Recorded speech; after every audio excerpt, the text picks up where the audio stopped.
Welcome to the Best Books Podcast, a show from Orchard Hill Church that helps you choose your next book. I'm your host, Jonathan Thiede. And as we said last time, we actually have this new Suggest a Book promotion at the bottom of the page if you're on YouTube, and in the show notes if you're listening on a podcast. What this is an option for you to give us feedback and for you to suggest your own book, things that have been impactful to you in your walk with Christ. Just know that if you do fill that out, we might ask you to come on the show, so feel free to do that. My guest today is someone who loves kids and wants them to love Jesus. Please welcome to the show for episode 14, Lyndsay Brasher. Lyndsay, how's it going? Hello. I'm doing well. Thanks for having me on the show. Yeah, no problem. Excited to be here. Only took 13 episodes to bridge you and Russ. Russ was our very first guest. Okay. But now you and Russ and Tyler and Katie, the two married couples that we've had on. So awesome. I'm glad to be here. Yeah. Why don't you start us off by just telling us about yourself, your family, and how you arrived here at Orchard Hill? Sure. So my name's Lindsay. We have been going to Orchard Hill we came here when Russ, my husband, Russ Brasher, came on staff with student ministry.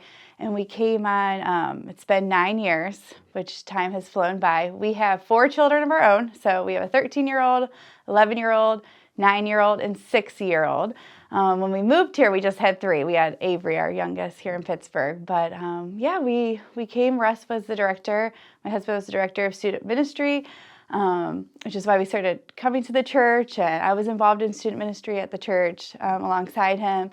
And then kind of transitioned into different roles. I worked for marketing for Chick-fil-A for a long time, and about 2 years ago, have always been active in ministry alongside Russ, but really felt like a nudge to see if I could come on staff myself. So 2 years ago, I was able to come on staff under kids ministry, and the role has kind of evolved since then, and I'm now the director of KidsFest. So if you haven't been a part of KidsFest, come check it out. We have a great volunteer team, and it's just it's fun preparing for that right now, for that summer event.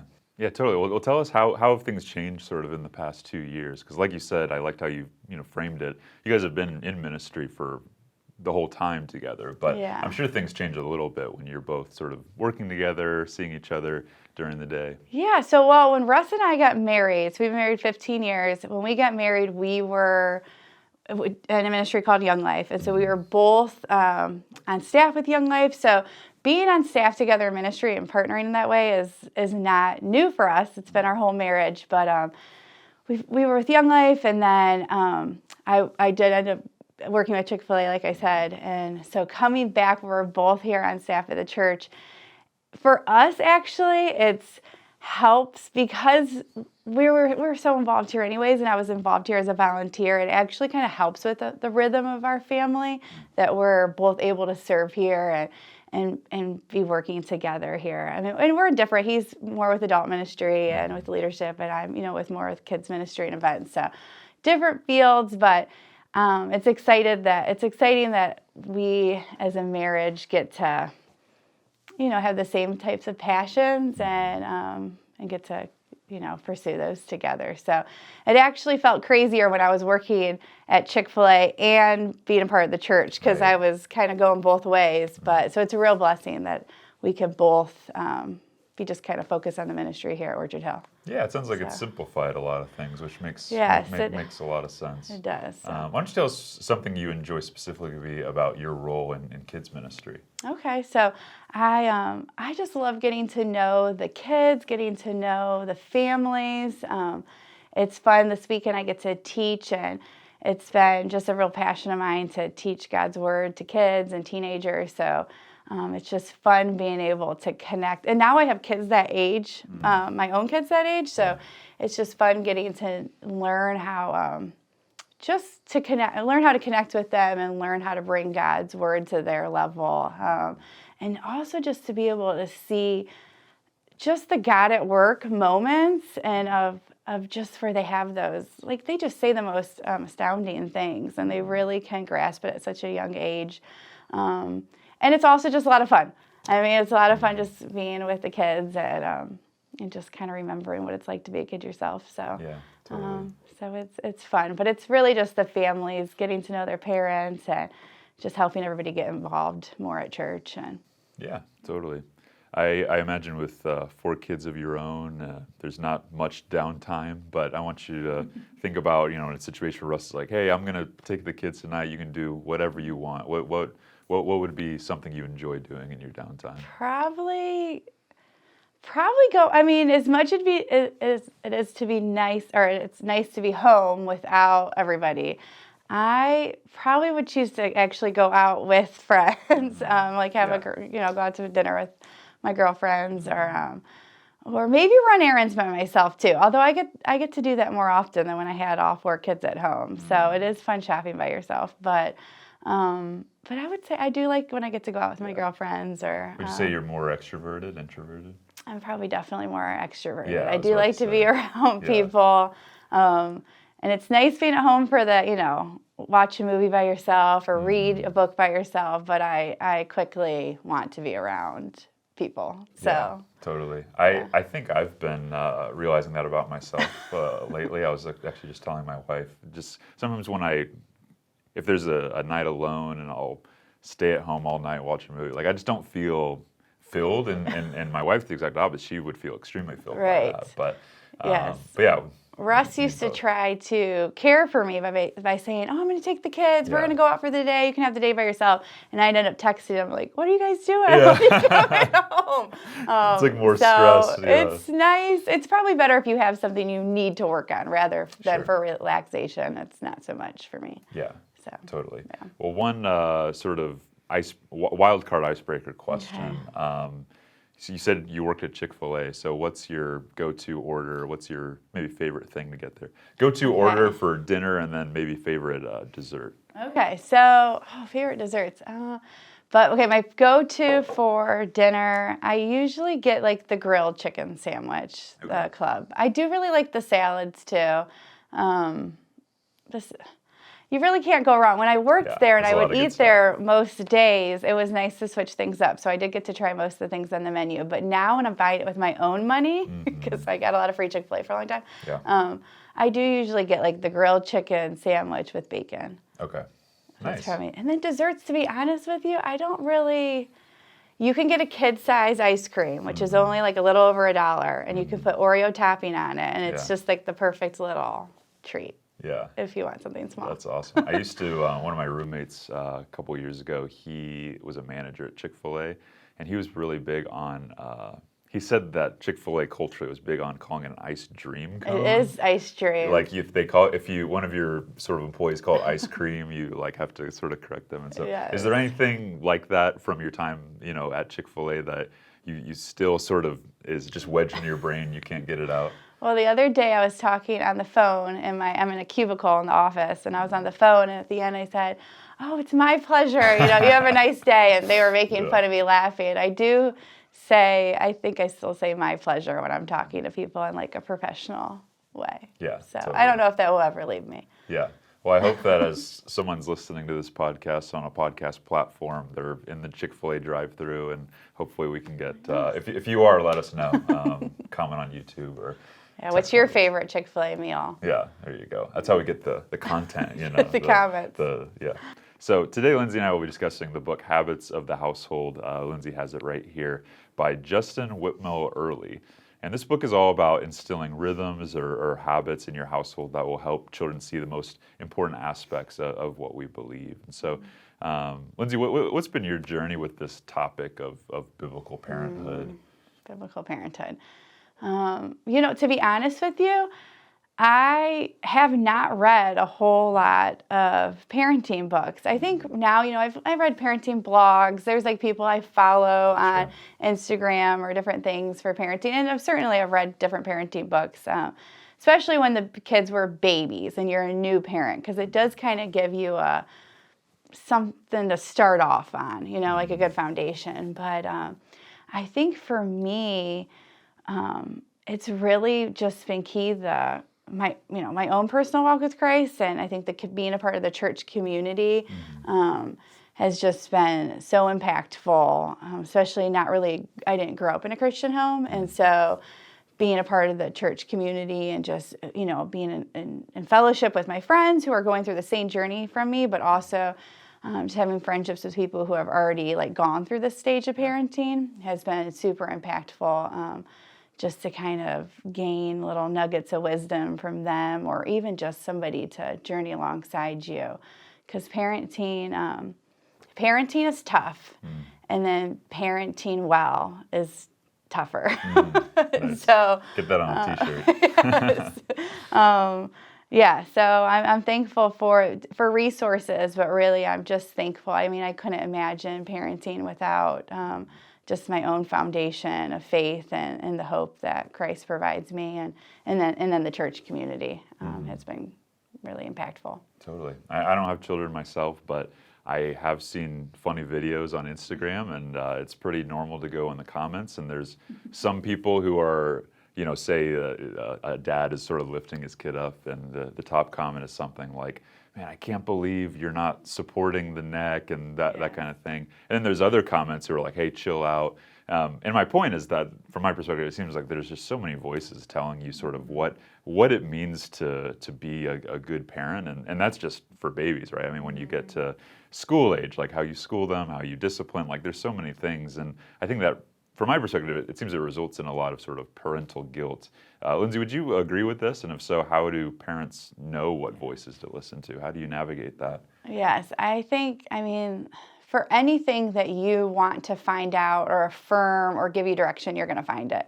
I mean, there's millions and millions of just resources or opinions on every topic when it comes to parenting, which can feel overwhelming. I think our generation of parents, it's awesome that we have these resources of encouragement and wisdom, but it can also feel overwhelming because I think we can get caught up in feeling like we have to be all those things or we're doing it wrong. And so I think for me, like I kind of said earlier, is just my own personal faith and knowing God's word and being in a lot of prayer, because there are oftentimes in parenting, you don't really know what's right or wrong. I mean, there's clearly times where you're like, this is the best choice. But especially as the kids get older, sometimes you really do feel like you can pray, you can seek wisdom, but I really got to rely on what God has taught me and that foundation and that trust that He's equipped me for this journey, if I'm doing it with Him. And I think also we have 4 kids, and all 4 of our kids are extremely different. And so even like we read this great parenting book, and I would recommend the parenting book and it worked awesome for our first. It was about like routines, and it was about the schedule. It was great. Then we had our second kid, and it was like, you have your first kid, you're like, we're doing great. Like, and then you have this second kid, everything that worked for our first daughter did not work for our second daughter. And so, so I think it was a lot of just learning to be a student of your child, like to get to know them and them individually, because what works for one doesn't work for the other. So that's why I think that can feel like so heavy for parents, is because there's not a one way that's right oftentimes. So I think that's a microcosm of what we experience in ministry often. Is like I think there's a desire in all of us to sort of treat people like a spreadsheet, and say, if I operate with these inputs, I'm going to get these outputs. But same with children, it's not always the same. I really like that phrase you used, student of your child. You have to know them and to sort of hypothesize what would work well for them.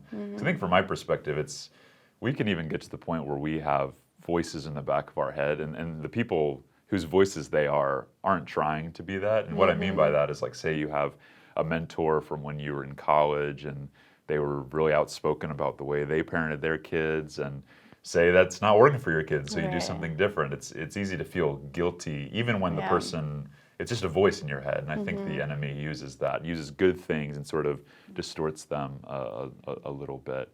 I do agree. And so I think your perspective is really helpful as far as like, work for the first, didn't work for the second. Let's pivot a little bit. I think that's good. Well, there's just so many different things too, and I think that I could get. I know I personally have gotten caught up in just feeling like I have to do at all. Like even when you read a book like this, there's so many suggestions or ways that this family did it, and you could feel like it can feel like a lot. And so I think it's just what has brought me comfort is like, okay, what's one thing that we can try to like implement into our family or to practice or, and instead of trying to be like, okay, we got to master all these things, like one simple thing at a time, I think can make a huge difference. And so I think when you read parenting resources or whatever you find, I think it's looking through it through that lens that it might not all work, but what's one thing that you could implement or add to or improve, I think takes some of the weight out of it. Yeah, I think that's a helpful sort of introduction as we approach this topic, because it's, from my perspective, this is the first parenting book I've ever read, and so welcome to the parenting world. Yeah, exactly. So I think that's a good reminder for me, because I'm reading this and I'm like, this is the way everyone sort of needs to do it. But to your perspective, I think it's a good goal to just say, hey, what's one thing that we can sort of try to take from this. So getting into the book, I really liked the way that the author sort of introduced it. He's a storyteller in a lot of ways. Yeah. He's really good about giving you the context behind why they started to implement these things. And so in the beginning, he talks about this moment where he realized that his habits of his household didn't really reflect who he said with his mouth God was. He was constantly sort of yelling and controlling his kids through his voice and through yelling at them at their bedtime.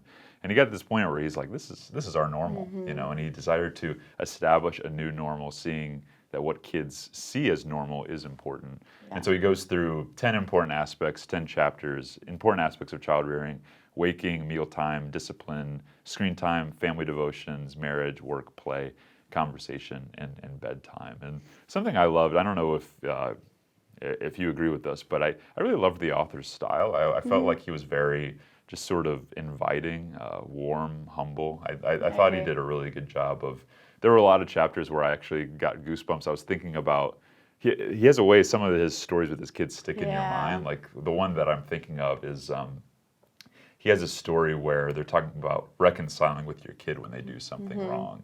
And he talks about how that's like a little picture of the gospel of reconciliation. And so I don't know, I just enjoyed that aspect of his writing. Did you sort of I agree. enjoy that as well? And it was it was an easy read too, the way that he had it structured. He did talk about, because when you're in the midst of parenting, he has 3 young boys. I don't know how old they are now, but when he was writing it, 3 young boys. And it's like it's chaos when you have when you have young kids. I mean, I'm sure any age kids, and so it was nice, those personal stories, and I think just his humility, and where he was like, these are things that we've kind of figured out along the way that have worked for our family. I felt like he really presented it as like a source of encouragement and really empowerment, that like the greatest spiritual work that we're doing is in just the daily routines of our family.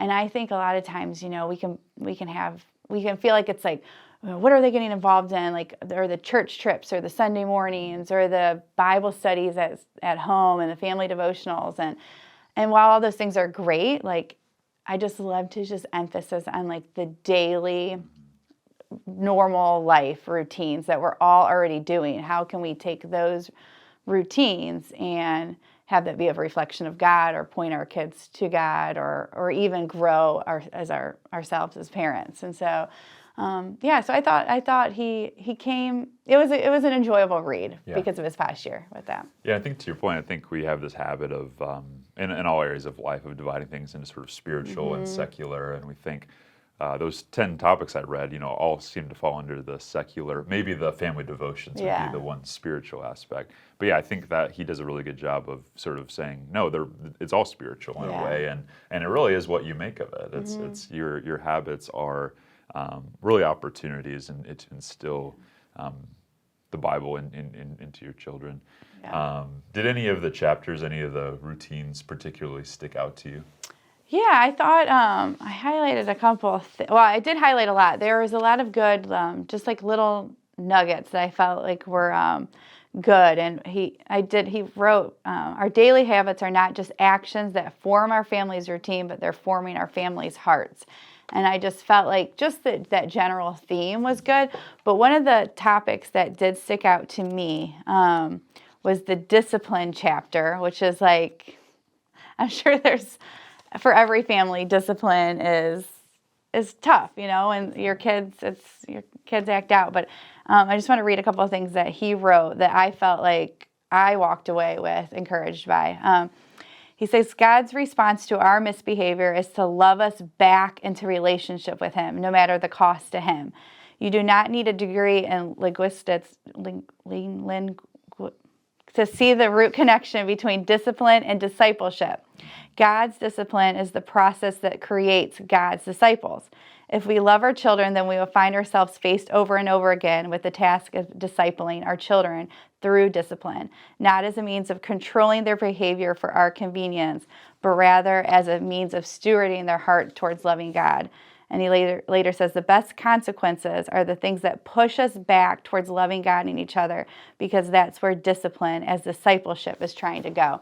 And I just loved his thoughts on discipline, that it's to like have reconciliation. Like our discipline that God has in our lives is to bring us back to God, not to create a wedge between us and God. And I think especially as I'm like I've entered the teenage years of parenting, it can be so frustrating sometimes where you want to like yell or get offended yourself or get personal, and it's like just that I really enjoyed his just his stance on discipline, that it's like discipleship. It's to ultimately bring us back into connection with each other, connection within the family, connection with God, and how, I mean, that just made me think, gosh, the ways that I sometimes react when they're, disobedient or all the things. I'm like, is that really like I want the relationship to be, mended and to become more richer through this, and for them to learn. And, it just was like a good lens to think of discipline through that way. I like that. Yeah, I think all the 10 chapters are so different, and yet I think as you read, you sort of see unifying themes. And one of the things just that triggered a thought when you're talking about discipline is he takes his relationship with God and he compares it to his relationship with his kids. And anytime there's sort of misalignment, I think he's trying to instill habits that that bring alignment. Yeah. And so he thinks about, okay, how does God discipline me? And sort of he tries to apply discipline in that light. And so I wanted to follow your quote with my own. I talked about earlier the dad and son reconciling, and I didn't realize I actually had the quote written down. So this is after they'd had a dispute and they'd hugged and they reconciled. And he talks about the kids, the siblings are like cheering that they're reconciling, and he says, and why shouldn't he? Aren't we acting out the drama of salvation in our own small way? Aren't we rehearsing and practicing the narrative of forgiveness and reconciliation? We're not just telling it to each other, we're participating in it, trying it out from all angles, testing the story and seeing that it fits. Indeed, what we seem to want and need over and over is to remember and relive forgiveness. After all, reconciliation is the story of the world. If it's not the story of our families, then bitterness will be. Discipline, when it becomes discipleship, is something worth practicing and crying over, laughing and hugging over, and something worth cheering for too. And I bring that up because I think you have both in this book. Like you talked about at the beginning, he has this great introduction where he's like, I don't want this to be a book that you read away from your kids. I want this to be a book that you read in the middle of parenting. And so it's messy, it's hard. He doesn't sort of gloss over the fact that it's difficult. But then I think he has these other very strong sections where he's like, but don't forget, he kind of goes from the boots on the ground to like, this is really what's going on. Like we really are participating in the spiritual, even as we navigate the messiness. And I think you do need both. I think you need the reality of, it's not every day you're going to be like, wow, I'm participating in this grand spiritual narrative of forgiveness. But you need sort of that carrot on the stick spiritually to motivate yourself, I think. Definitely. So what do you, when we talk about sharing spiritual truth with children, I mean, this is something that in a sense you do for a living. You're a professional at it. But I imagine it's still difficult to sort of share spiritual truth with your kids, and I'm sure it takes wisdom to sort of know when. So what do you find is the greatest challenge to sharing spiritual truth with your kids? Greatest challenge, I think, is just really giving myself grace. Like we're simple people trying to teach simple people, just about who God is and those spiritual truths. And it can be really messy. It can be complicated. I mean, we were trying to have a family devotion the other night, and we have kids bouncing around, kids complaining, someone eye rolling, someone getting annoyed with each other. And that's what the family devotion, I mean, think dinner time, just all the different messiness of life. And I think sometimes as a parent, you can feel like, where is this going? Or are they listening? Or we can take the way that our kids respond and behave, and we can take that as we can put too much weight on ourselves for that. Like we can take, I must be doing something wrong, or is this even worth it? Or, and so I think it's just giving ourselves grace and remembering, like for me, just that this isn't just this moment that we're trying to teach.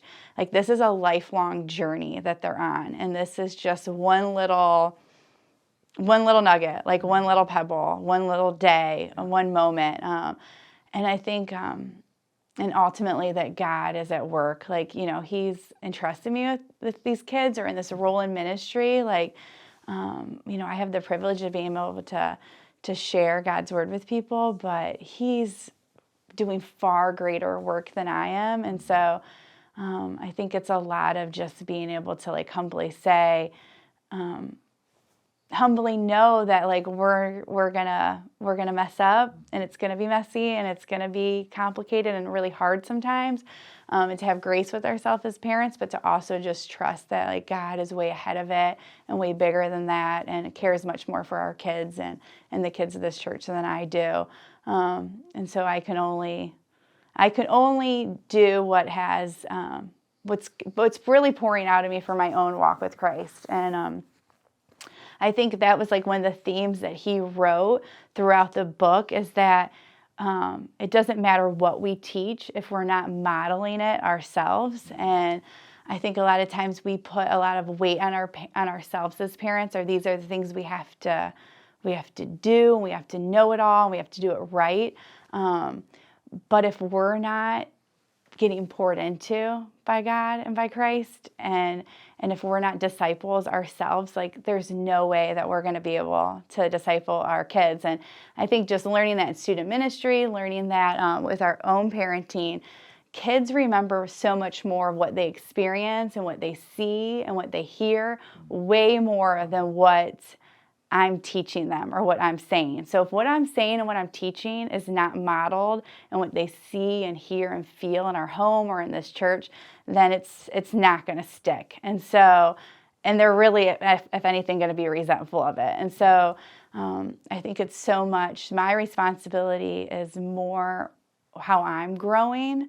And then I'm just trusting God that that's going to pour out into my kids, and that they're going to see that in their parents and their family and in this church, and that's going to be something that they're going to also want to be a part of. Because, I mean, any parent out there knows what we always say is, if anything, they might want to go the opposite sometimes. But what we model, what they feel, what they remember, those are the things that are going to stick. I mean, I think that's why I'm still in ministry 20 years later, is because of what I was able to experience way more than what I learned, from a teacher. Yeah. So. Yeah, I think what you said is really valuable about sometimes we have negative interactions and we feel that that's an indictment on who we are. Mm-hmm. And I think that's even a larger lesson for all of us as Christians. It's so easy to take a moment of failure and to say, well, I not only did I fail, but I am a failure. Yes. And we sort of And that's why these gospel reminders are so helpful, because it's like, wow, God doesn't see me as a failure, because of what Jesus has done. He sees me as perfect in so many ways. And so I think that's just a helpful thing for parents who are struggling with that parental guilt, to realize like God has given you this opportunity with these children. And so as we close, we always like to sort of think about Orchard Hill and Orchard Hill people. And so when you think about someone who attends Orchard Hill, who is this book for? What kind of person could benefit from a book like this? I mean, I think all the parents out there, or people, I mean, you weren't a parent or right now, but people who want to be parents. I think someone who's looking for, like, I love this, the author always says this quote in every chapter: God's love inspires our actions, but our action does not inspire God's love. Our habits won't change God's love for us, but God's love for us can and should change our habits. And so I think especially for somebody like me, that I didn't grow up in a family that was necessarily modeling, God's love, or what habits of the household that are reflective of God's love. I had a loving family, but it wasn't tied in the relationship with Christ. And I think resources like this can be really encouraging, because it kind of gives us some ideas on where to start, some habits that might be helpful. And, even for me, there was things that, like, reading this, I'm like, okay, this is great, that affirmed things we're doing. And then there was things where I'm like, oh, this would be really good to start for myself or for my family or for my kids. So I think if you're trying, if a parent's just trying to learn, how do I create a habit of, habits in the household that point my kids to God, I do think books like this, specifically this one, can give you a good place to start off, or some things to try. I would recommend it to parents who are kind of looking at, like, what can I do? I want to do these things, but I don't know where to start. Here's a good resource for where to start. Sure. And I mean, clearly you're an expert on parenting. So I am not sure you'll be launching an your blog expert on parenting. You learn a lot because you fail a lot. Right. Sure. Well, thanks so much for coming on. This was a really beneficial conversation. I hope that parents out there were encouraged by it. We really hope you enjoyed our conversation. If you liked this episode, be sure to share it with someone you think would enjoy it. It really helps get this kind of content, and really all of the content at Orchard Hill Plus, into more people's hands. Like we said at the beginning of the episode, we have a suggest a book promo form at the bottom of the page on YouTube, and in the show notes on podcast platforms. So if you have a book in mind that you think would be a good one for us to cover, feel free to suggest that by using that form. Please join us next time when we talk to Jake Williams about the book Prodigal God, a book about the heart of the Christian faith. Until then, see you next time.